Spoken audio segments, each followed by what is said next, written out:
이번 시간에는 원리 강의 제5장, 후편 제5장 3절 정치, 경제 및 사상의 성숙기에 대해서 말씀을 드리겠습니다. 가인, 아벨 두 형의 인생관은 각자의 방향대로 성숙하게 되었습니다. 이 두 형의 인생관의 성숙에 따라 가인, 아벨 두 형의 세계가 형성되어 갑니다. 먼저 민주주의를 살펴보면 어떠한 사상의 흐름을 타고 오늘의 민주주의가 나오게 되었는가 하는 내적인 경위를 알아야 합니다. 기독 왕국 시대에서 메시아 왕국을 위한 군주 사회를 이루는 섭리가 이루어지지 않았기 때문에 중시의 봉건 시대는 연장되었습니다. 지방 제후회가 분산되어 있었던 정치 권력은 십자군 전쟁 이후 기울어지기 시작하여 명예부흥과 문예부흥과 종교개혁을 거쳐 계몽기에 이르러서는 더욱 쇠미해졌던 것입니다. 17세기 중립에 이르러 제후들이 국왕 밑에 집중함으로써 중앙집권에 의한 절대주의 국가를 형성하게 되었습니다. 이때는 왕권 신수설의 영향으로 왕에게 절대 권한이 부여된 전제 군주시대였습니다. 한편 토끼 섭리로 보면 봉건시대 이후에는 하늘편 군주사회가 이루어져야 했는데 이 시대의 교황과 국왕이 하나 되지 못하였기 때문에 사탄이 앞질러서 이루어 나온 노정을 따라 사탄편 전제군주사회로 전환되었던 것입니다. 전제군주사회는 기독교 민주주의에 의한 신교의 자유를 속박하는 것이어서 아벨형 인생관의 목적 달성에도 배치되는 사회였었고 또 이 사회는 그 안에 남아있던 봉건 제도가 무신론자와 유물론자들이 지도하는 시민계급의 발전을 막고 있어서 가인형 인생관의 목적 달성에도 배치되는 사회이기도 했습니다. 때문에 이 두 형의 인생관이 함께 이 사회를 타파하는 방향으로 나가 가인, 아벨 두 형의 민주주의에 입각한 공산과 민주의 두 형의 사회를 형성한 것입니다.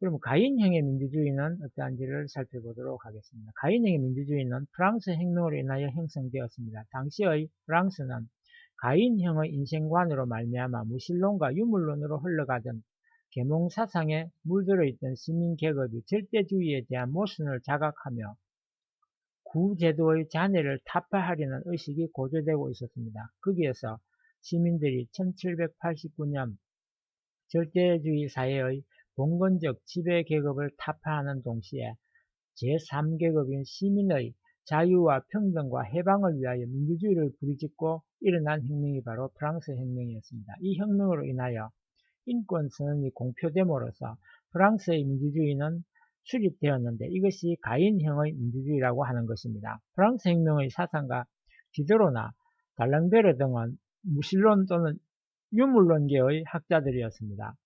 이와 같이 가인형의 인생관은 계몽사상을 불러 프랑스 혁명을 일으킴으로써 가인형의 민주주의를 형성하였던 것입니다. 이것은 신에게로 돌아가려는 인간 본성의 내적인 추구의 길을 완전히 막고 외적으로만 더욱 발전하여 독일에서의 마르크스주의와 러시아에서의 레닌주의로 체계화됨으로써 마침내 공산주의 세계를 형성하기에 이르렀던 것입니다. 반면에 아벨형의 민주주의를 살펴보면 영국이나 미국에서 실현된 민주주의는 프랑스 혁명으로 인하여 실현된 민주주의와 발단부터가 다릅니다. 이것은 아벨형 인생관의 결실체인 열광적인 기독교 신도들이 신교의 자유를 찾기 위하여 절대주의와 싸워 승리함으로써 실현된 아벨형의 민주주의였습니다. 영국에 있어서의 혁명은 외적으로는 시민계급이 정치적인 자유와 해방을 얻으려고 한데도 그 원인이 있었지만 보다 주요한 원인은 내적인 신교의 자유와 해방을 얻으려는 데 있었던 것입니다.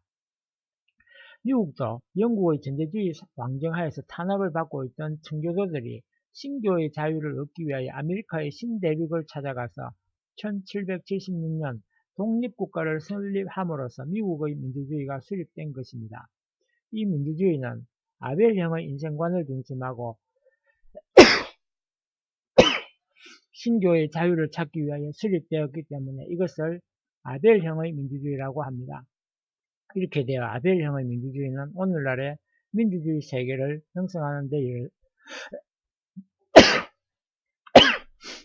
죄송합니다. 삼권 분립의 원리적 의의에 대해서 말씀드리겠습니다. 삼권 분립의 사상은 국가의 권력이 특정한 개인이나 기관에 집중하는 것을 분산시키기 위하여 몽테스키에에 의하여 제창되었던 것인데, 그것은 프랑스 혁명 때 인권선언의 선포로서 실현되었습니다. 원래 이 삼권 분립은 하늘편의 이상사회의 구조로서 사탄편에서 앞질러 비원리적인 원리형으로 먼저 이루어 놓은 것입니다. 창조원리에서 밝힌 바와 같이 완성한 인간들로서 이루어지는 이상사회도 역시 완성한 인간 하나의 구조와 기능을 담게 되어 있었습니다. 인체의 모든 기관이 두뇌의 명령에 의하여 기동되는 것과 같이 이상사회의 모든 기관도 하나님으로부터의 명령에 의하여 영위되어야 합니다. 그리고 두뇌로부터의 모든 명령이 척수를 중심한 말초신경을 통하여 사지백체에 전달되는 것과 같이 하나님으로부터의 명령은 척수에 해당하는 그리스도와 그를 중심한 말초신경에 해당하는 성도들을 통하여 사회 전체에 미쳐져야 합니다.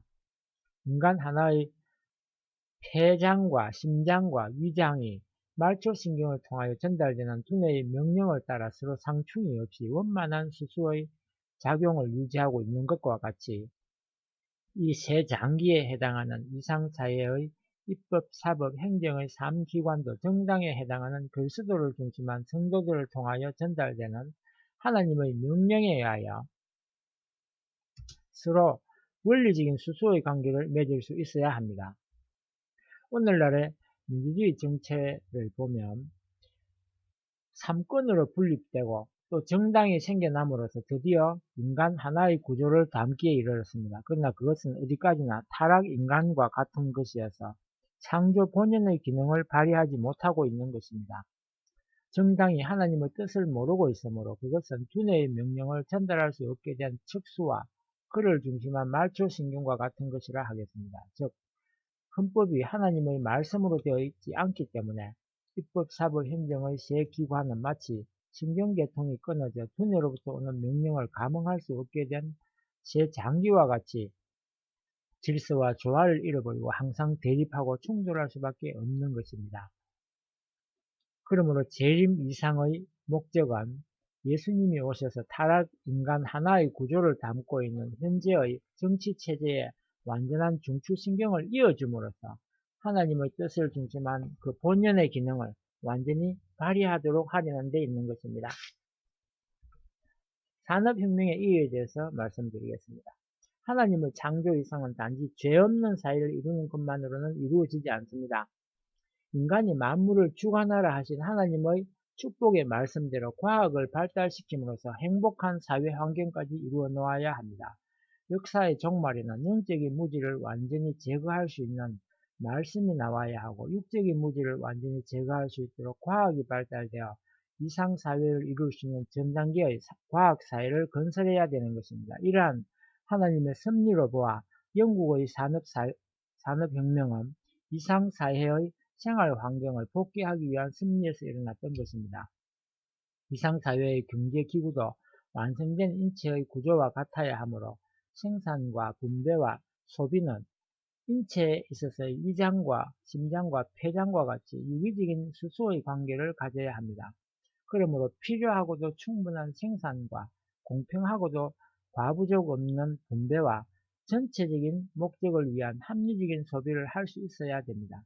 그런데 산업혁명에 의한 대량 생산은 영국으로 하여금 상품 시장과 원료 공급지로서